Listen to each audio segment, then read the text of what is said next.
Welcome into another episode of Locked On Phillies. The Phils get shut out twice in their series in St. Louis, and now they face their first big gut check of the year. What's the team going to do? We'll talk about it on today's episode.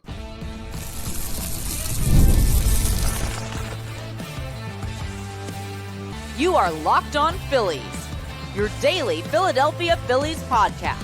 Part of the Locked On Podcast Network, your team every day. Yes, this is Locked On Phillies. I'm your host, Connor Thomas. Thank you so much for joining us today. We come to you as part of the Locked On Podcast Network, your team every day. You may know me from some of my other work in the sports talk space. I've been on air over at 97.5 The Fanatic, doing sports talk radio here in Philadelphia for over 5 years. I've been a credentialed Philadelphia Phillies media member for 4 seasons, and this is now my 4th year as the host of Locked On Phillies. Please make sure you're rating, reviewing, hitting that subscribe button on the YouTube channel. Subscribing to the YouTube channel gets you notifications when new episodes are posted, so you never miss any of our content here. It's free, it's easy. It also really helps us out. So appreciate everyone who's done that, everyone who's going to do that. Thank you. And today's episode is brought to you by Monarch Money. Take control of your finances with Monarch Money. Use code LOCKEDONMLB at monarchmoney.com and you can get 50% off your first year. So the Phils had a really rough road trip overall. They lose their series in Atlanta. They just lost the series in St. Louis in Sunday's finale, getting shut out twice in St. Louis against the Cardinals. And that is that's not acceptable for a team the quality of the Philadelphia Phillies. We're going to talk about this series and the Phils facing their first true gut check of the season. We're also going to discuss some lineup changes that we saw in St. Louis over the weekend and what they say about Rob Thompson's strategy, what they say about what's going on with the Phils right now. And we're going to round out with a look forward because the Phils, well, they don't have an off day this week, so they're getting going back home against the San Francisco Giants. Not an easy series with the way the Giants have started. And the NL West, man, there's some good teams out there. But first, we got to talk about the debacle of a series in St. Louis against the Cardinals. The Phils' offense was non-existent in games 1 and 3 of this series, and it's not like you're facing Cy Young caliber pitchers. They just didn't hit. And game 1, it's easy enough to give them the excuse, right? You play the marathon game Thursday night in Atlanta that goes into the early morning of Friday. Then you got to hop on a plane and go to St. Louis and play later that night. And the thought, at least by me, I think it was rational to say they're probably not going to have their best performance out there. And they didn't. They got shut out and they lost. And while it's annoying, it's understandable. Then game 2, they bounce back and win. But they didn't really have an outstanding game 2. I mean, wins are wins. You will always take them. But there was nothing like crazy. They didn't go out and hang like 10 runs on the St. Louis Cardinals. In fact, Miles Michaelis, who pitched game 2 for the St. Louis Cardinals, the Phillies were able to get to him a little bit, but he had 6 strikeouts in the game. Prior to that start he made against the Phillies on Saturday, Michaelis had started 2 games this year. And in those games, he had produced a total of 2 swings and misses. Not strikeouts, no. Just total swings and misses. Batter swinging and not making contact with a pitch. And he struck out 6 against the Phillies. That's just a sign of where this offense kind of is right now. Now, it's not everybody, right? Like Kyle Schwarber is still having a strong start to the season. Bryce Harper is still Bryce Harper. I like some of the things that I've seen from Nick Castellanos this year. Trey Turner has shown flashes. But those are the guys that you expected from at the top of the lineup. A lineup is more than 4 players.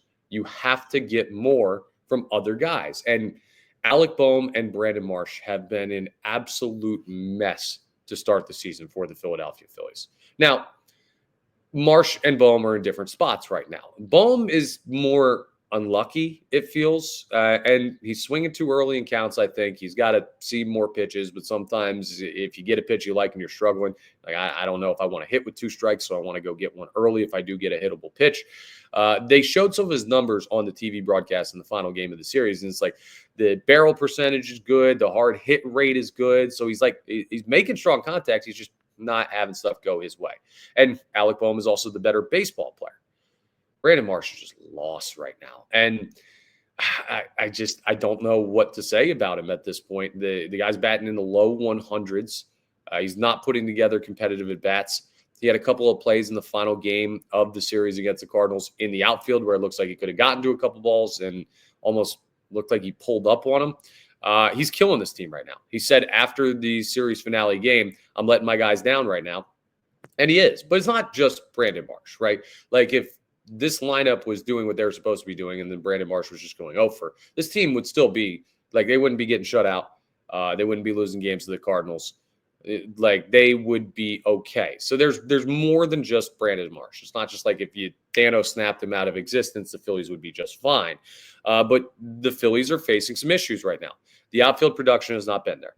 Kepler's shown a good thing or two, but he's had struggles as well, right? Like he is what he is. At best, he's probably a league average, maybe slightly above league average player in left field. And that's why he did not play in the final game of the series against the Cardinals. He's not exactly the savior right now of this lineup.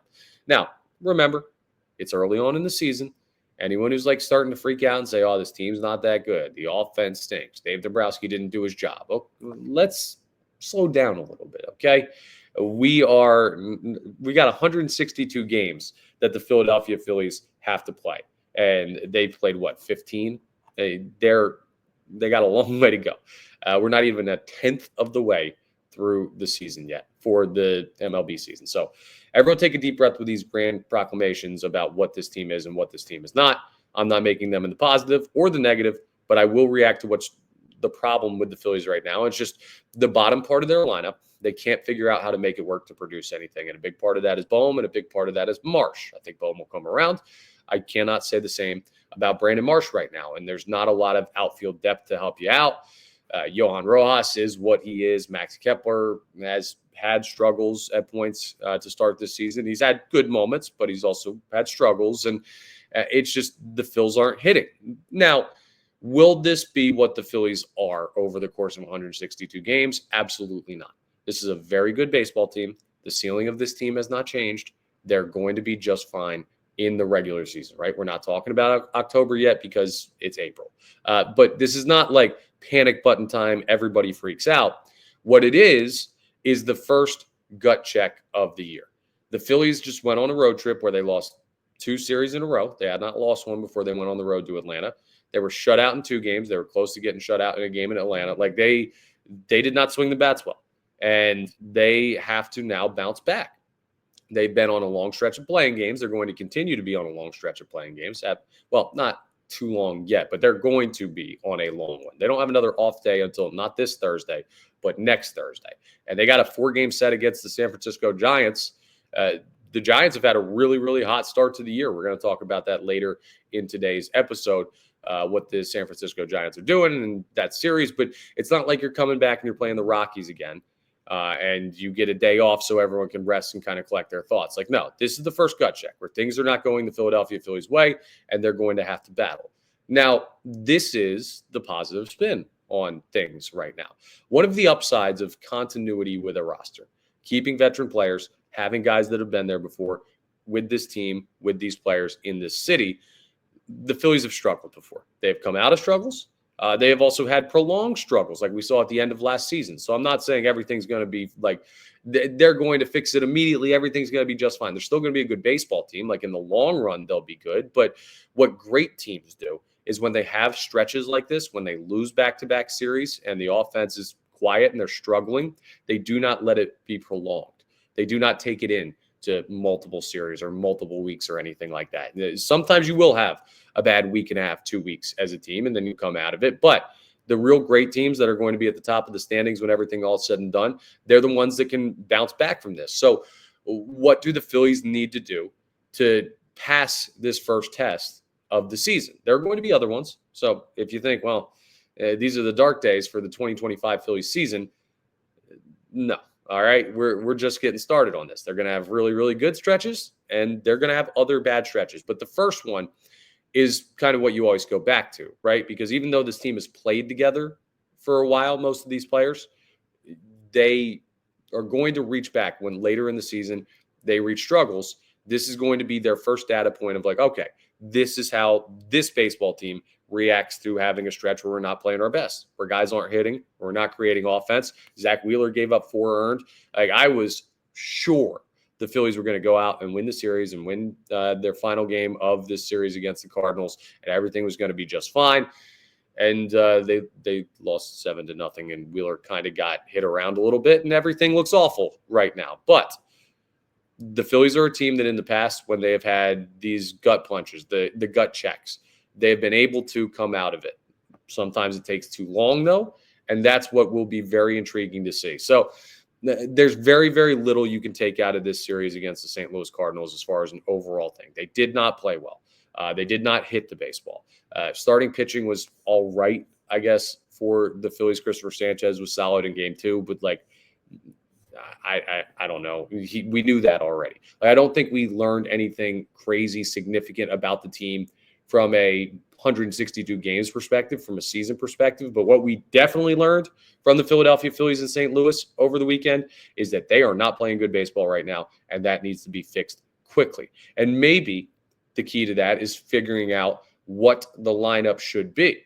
But that's not an easy solution when some of the guys you're counting on are going really, really bad right now. So we saw a major lineup change over the weekend. Bryson Stott got a chance in a couple games at the leadoff position. So we will discuss coming up next how the lineup changes maybe could be a potential unlocking of this offense and why I don't really love the idea of Bryson Stott batting leadoff right now, even though that seems to be the direction that the Phillies have. Well, they've tried it. We'll discuss the lineup changes and what it says about Rob Thompson's mentality to try and get this team out of the slump that they're in right now as we continue today's episode of Locked On Phillies. All right, let's talk about something better than the way the Phillies are playing baseball right now, and that's wonderful pistachios. If you're looking for a snack that's both delicious and nutritious, crack into a good source of protein with wonderful pistachios. They're one of the highest protein nuts. Each 1 ounce serving has 6 grams of protein, giving you over 10% of your daily value. Plus, they're packed with fiber and better for you unsaturated fats to help keep you feeling fuller longer.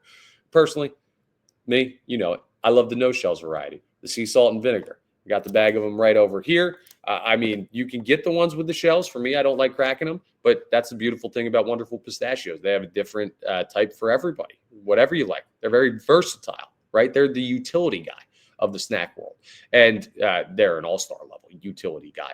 They've got a bunch of different flavors, seasonings, everything. They're great for a quick protein boost. It's a great snack to go to take on the go with you. If you love cracking open the shell, you can get the ones with the shells too. I won't judge you. Don't worry. All of them are great from Wonderful Pistachios. So get snacking and get cracking with the snack that packs a protein punch. Visit wonderfulpistachios.com to learn more. That's wonderfulpistachios.com. So the lineup has been altered a little bit, or at least it was for a couple games in the series in St. Louis. Games 1 and 2 against the St. Louis Cardinals saw Bryson Stott batting in the leadoff spot. And this is interesting. You also saw, it's not just the leadoff spot, Kyle Schwarber batting behind Bryce Harper as protection, because what the Phillies wanted to do, right, the thought process going into the year was we want to use Trey Turner at the leadoff spot. We feel like that could change the whole dynamic of the team. We didn't change much with the roster, so we want to change the way the roster operates. And they told us in spring training it was going to be Trey Turner. And then before we even got to the regular season, it came out that it was going to be Trey Turner and Kyle Schwarber. It was going to change based on handedness. But whatever the case was, whether it was Trey Turner or Kyle Schwarber batting leadoff, the other one was going to be batting second. Or, well, Harper bats second if Turner's batting leadoff. But Turner would bat second behind Schwarber. And then you're going to go with a righty. And then it would be Kyle Schwarber at cleanup when Trey Turner is batting leadoff.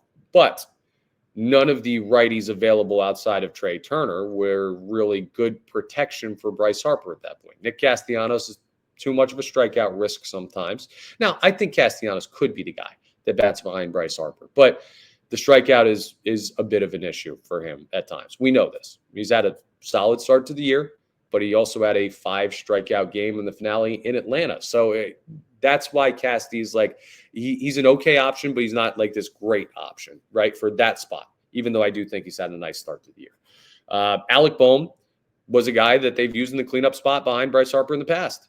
He has started off this season ice cold. Like, if Brandon Marsh is the North Pole, like Antarctic cold, I guess Alec Bohm is like the north part of Canada. Like, he's not that far off of it.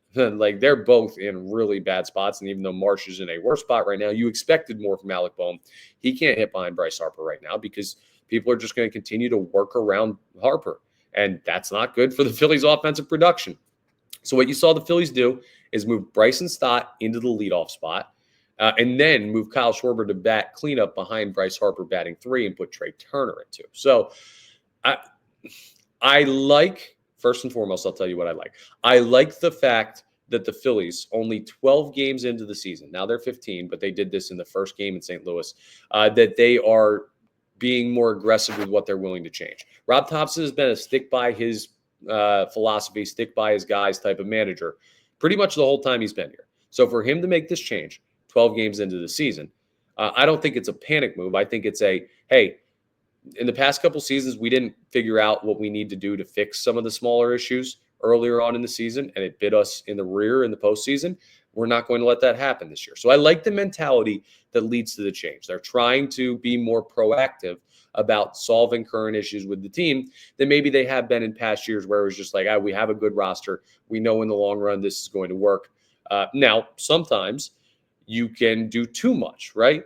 You hear it all the time, right? It's a great catch-all for somebody who's struggling with something because they're overanalyzing it or trying too hard or stressing too much, putting too much pressure on them. But bottom line is just like, you got to do less, right? Is an expression you hear sometimes around sports. Do less, which basically means stop trying so hard, just relax, do what you're supposed to do.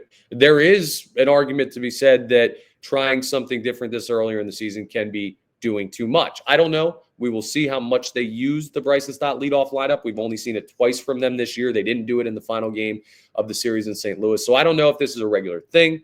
I don't know if it was a trial thing and they didn't like it. Like, we will see. Only time will tell what the future holds for the top of the Philadelphia Phillies lineup. Here's why I don't personally love it. And it does shift guys like Alec Bohm down. Brandon Marsh has already been batting down near the bottom, but J.J. Realmuto goes down. Castellanos moves a little bit further down in the order some days when you do that, which could be beneficial to getting some of them going. Maybe. We'll see. But my biggest issue with it is Bryson Stott batting leadoff. And I like Bryson Stott as a baseball player. I do. His glove, incredible. His contact, I think, is pretty darn high level, right? He can get bat to baseball. And we've seen it in previous seasons where he's looked like 2 years ago, for example. There were plenty of moments in a season 2 years ago where you looked at Bryson Stott and said, that dude could be the future leadoff hitter of the Philadelphia Phillies. Like, he has that type of makeup, or at least the ceiling of that type of makeup. But I don't think he's there yet. And he had a really, really rough year last year. And he's batting right around 250 to start this season, which is better than what he did last year. But again, it's early.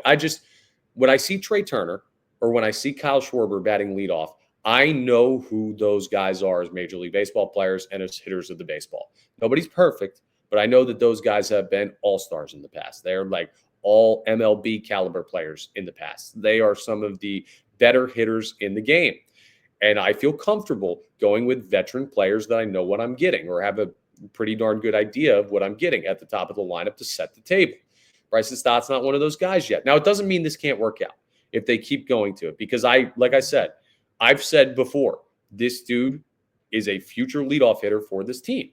I just don't know if now's the time. I don't know if he's ready yet for that responsibility for this team. And I don't know if he'll be consistent enough at the plate to create opportunities for guys like Turner, Harper, Schwarber. Like, he's got to be a table setter. If he struggles up there, you're really putting the lineup behind the 8 ball from Jump Street. So I don't love taking 2 veteran guys out of a leadoff spot and then giving it to a dude who struggled last year and is still a player that's coming into his own as a Major League Baseball player. I know Stott's been up for 4 years now, but like, he's still trying to figure out exactly who he is at the dish. We've seen a lot of upside, but there are also major questions. I would rather see more consistency at the top. But clearly, Rob Thompson felt like a change needed to be made, or maybe the organization felt like a change needed to be made. The idea of where the lineup card comes from is this semi-discussed topic with baseball teams these days because of analytics, because of front offices being involved. Like, I don't know if it was a Dombrowski call, an analytics call, a Thompson call, wherever it came from. I don't necessarily love the question marks that it brings to that spot in the lineup, but it can work. It's not like they've got Brandon Marsh batting leadoff right now. who can't hit a baseball to save his darn life at this moment in time, to be fair. But it feels pretty bad for Brandon Marsh right now. Like, that's not what they're doing. They're putting a guy up there with potential upside. I would rather go with the more consistent, proven options. That's just me. Like the thought process, don't like what the thought process led to necessarily. I am open to the opportunity for Bryson Stott to grow into that role if they continue to use it. But that's also a sign where you say, okay, when you see them making these changes that early, are they searching for something? Is Rob Thompson nervous? Are they seeing this team not hit and be like, oh, we're kind of on the verge of being in a really bad spot early on in the season right here? Now, they're not record-wise, but you want to make sure that you're stacking wins because the Mets have had a solid start to the season. The Dodgers are lurking out in the West. The Padres have had a good start. The Giants, who you're going to see coming up in the next series, they have had a really nice start to the season out there in the NL West. Looks stacked. I mean, you don't have a lot of margin for error with the way the National League is set up this year. They got to figure it out quickly. I don't know if this is the solution, and I hope that it works out for what I'm saying. That it's a good thing that they're trying these before they go deeper into a hole. But they did it twice. They changed it back, and then they got shut out and lost 7-0. So I don't know. The Phils are just playing bad baseball right now. They're in a bad stretch. Maybe coming home will get that taken care of for them. Home cooking, back settled in, sleep in your own beds after a road trip that had some weird scheduling stuff. I don't know. I'm grasping at straws right now, but that's baseball. You'll have stretches where it feels like you're watching the worst team in the league, and you just have to revert to those are the days where you look at the back of the baseball card and you say, who are these guys long term, and have faith that that's who this team is going to be. Remember, it's early. Like I said in the first segment, this is their first gut check of the year. It won't be their last. It also won't be the one that determines whether or not this team wins the World Series. So anyone who's looking at anything and that important of a focus at this point in the season, you're stressing yourself out unnecessarily. It's annoying to watch them not be able to produce offensively, but it's not something that we need to put like World Series level or playoff level stock into right now. A lot of stuff is going to change with this team for better or for worse from now until October. So save yourself some heart medication. Take a deep breath. The Phillies are not playing good baseball right now. Maybe they'll come out of it just by playing through stuff. Maybe they'll come out of it by lineup changes. Maybe they'll come out of it by roster changes. We're not at that point to discuss roster changes yet either for anyone who's talking about sending dudes down or anything like that. It's very, very early in the season. So we will talk about how the Phils can potentially bounce back, but they've got a tough series on the docket, taking on the San Francisco Giants for 4 games. We will talk about the rational stuff, the irrational stuff, and everything you kind of need to know about this series getting rolling as the Phils come back home as we wrap up today's episode of Locked On Phillies. Let's talk about Monarch Money first, though, because this has happened to all of us. You check your bank account and you wonder, where did all your money go? Well, between dining out and online shopping and entertainment, all the stuff you spend money on, it's easy to lose track on where your money's going specifically, and that's where Monarch Money comes in. It's your personal CFO giving you full visibility and control over your finances. Monarch Money, they're not just a budgeting app. It's a complete financial command center. You can track all your accounts, investments, and spending in one place. So you stop just managing your money and start building wealth. You don't want a billion apps to try and figure out where every last bit of your money's going. Put it all in the same place with Monarch Money so you have all the data where you need it. When I started using Monarch Money, well, I realized that I was ordering out dinner way too often, right? And that happens to all of us, but you don't really think about it, man. You're just hungry, you do it, and the next thing you know, you're out of money. So it helped me recognize how much I was spending and cut down on that. And it's easy to collaborate with your partner if you want to do joint stuff on there. Monarch Money's the best. So take control of your finances with Monarch Money. Use code LOCKEDONMLB at monarchmoney.com for 50% off your first year. That's monarchmoney.com, code LOCKEDONMLB for half off your first year. Go ahead and check out our friends over at Monarch Money. So the Phils are taking on the San Francisco Giants. Let's start with the irrational part of seeing the Phillies play the Giants. Now, normally it's when they go out to San Francisco, but whenever this team matches up with the Giants, it always feels like they struggle. It's just one of those opponents where the Phillies don't seem to play them well, or at least that's what your natural Philadelphia fandom, if you've watched this team for years, would tell you. Giants, they always kind of struggle with them. Well, is that the true case? Probably not, but that's the irrational thing that I know some people are going to think when they say, oh, it's the Giants coming up next. But on the rational side, the Giants are 11-4 to start the season. They have had a really darn good start. And I think the pressure of the NL West is creating diamonds. The Dodgers are in a good spot. The Padres are in a good spot. And the Giants have found themselves off to a great start to the season. Now, here's something to take a look at. Who have the San Francisco Giants played so far? Well, they opened up their season with the Cincinnati Reds, and then they played the Houston Astros, and then they played the Seattle Mariners, then they played the Cincinnati Reds again.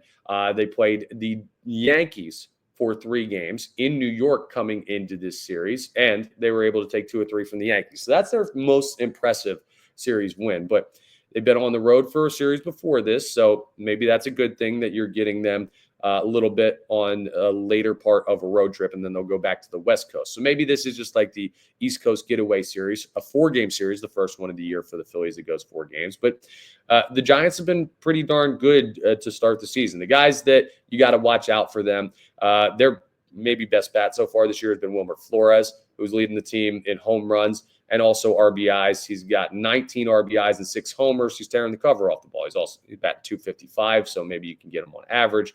But Wilmer Flores, you got to be careful with. You got to look at mainly their offense. Their pitching has been good to start, but they don't really have a lot of those like high name arms that you're looking at, that you're going to see in this series. Game 1, that's going to be later on tonight. You're going to see a guy by the name of Landon Rout throwing for the San Francisco Giants, who's 26 years old. He's a righty. Like, this kind of plays into the Phillies' wheelhouse, right? For their offense to get going, to get some of the lefties going. He doesn't have a lot of major league experience. He's only pitched 25 games in his career. He's only started 6 of them. He's only got 60 1/3 career innings at the major league level. This year, he comes into this with a 3.60 ERA. So, all right, not anything crazy. You should be able to hopefully get the offense going. It's a good opportunity to do that. It's not like you're facing Prime Lincecum or Bumgarner for the Giants to start this series. So the biggest thing for the Phillies is they're going to need to get the starting pitching that you need to keep them afloat right now, right? Like, that's the key to this series, is if the offense is going to be quiet, more pressure gets put on the Phil's starting rotation. But that was part of the nature of how this team was built this year. You know, the offense is going to be good, but that's why the Phillies went and got Jesus Luzardo via trade over the offseason, because if the offense is going to go cold, well, the way that you survive that, because every single offense, anyone who's like saying, well, this Phillies offense stinks right now, and they're going to stink against the Giants, and they're going to stink after this series and for the rest of the year. Every offense, from the Dodgers down to the White Sox, are going to have stretches of the year where they're largely ice cold, where they have a lot of guys just like not hitting. That's the reality of playing 162 games. What carries the great teams through that? We talked about how great teams react to gut checks, and they answer, and they shorten the amount of time that they're struggling. Well, pitching staffs, great pitching staffs and great rotations are the ultimate elixir to an offense not working. Now, it's more stress on those pitchers that they feel like they got to go out there and basically throw shutouts every day when the offense is rolling the way the Phils are right now coming out of the series against the Cardinals. But you have the rotation built to kind of sustain these times where you may have a 2-run game that you get a start. Now, I know Zach Wheeler wasn't good, but like, you get a start from Zach Wheeler, and the next thing you know, he's thrown 7 scoreless, and you steal a win even though the offense wasn't good. So you're going to need to see some great starting pitching from the Phillies in this series. I guess like the split is the goal here, right? Normally, going into the series, if you had asked me before the year without looking, I would have said take 3 out of 4. But with the way the Phils are struggling right now, you take 500. Just come back, split the 4 games of the San Francisco Giants, move on to the next one. They're a better team than people have given them credit for going into the season, because the Dodgers have been the darlings of the NL West, but the Phillies are a damn good team too. They're the better team in this series, but they're not playing like it right now. So you're looking for great starting pitching.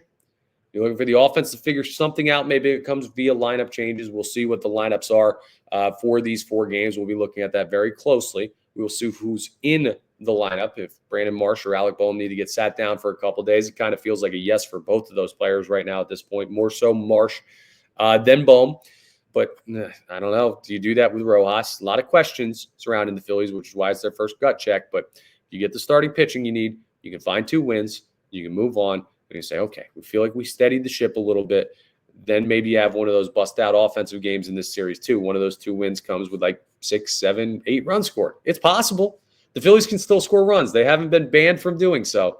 Then maybe we feel better after it. But this is a little bit of if this is a journey, like a transatlantic journey, the Phillies have hit their first patch of rough water. Doesn't mean the ship's sinking. Just means that they might have to put the sails in a different direction to kind of wade this one out, figure out how to get back on course. There's your little seafaring analogy to wrap up today's episode. We'll see if it plays out that way. We will be reacting on tomorrow's episode to, of course, Game 1 of the series with the San Francisco Giants. So hopefully the Phils can get a nice bounce-back W at Citizens Bank Park. But that's all for today's episode. Thank you so much for joining us today. Once again, Locked On Phillies comes to you as part of the Locked On Podcast Network, your team every day. And please make sure you are rating, reviewing, and hitting that subscribe button on the YouTube channel. Appreciate that very, very much. Oh, and also for your second listen to check out the all-new Locked On MLB Game Night. Every game, every night, all season long, you can get local analysis on a national scale. Find MLB Game Night on Locked On MLB on YouTube or wherever you listen to podcasts. I will talk to you tomorrow on our next episode of Locked On Phillies.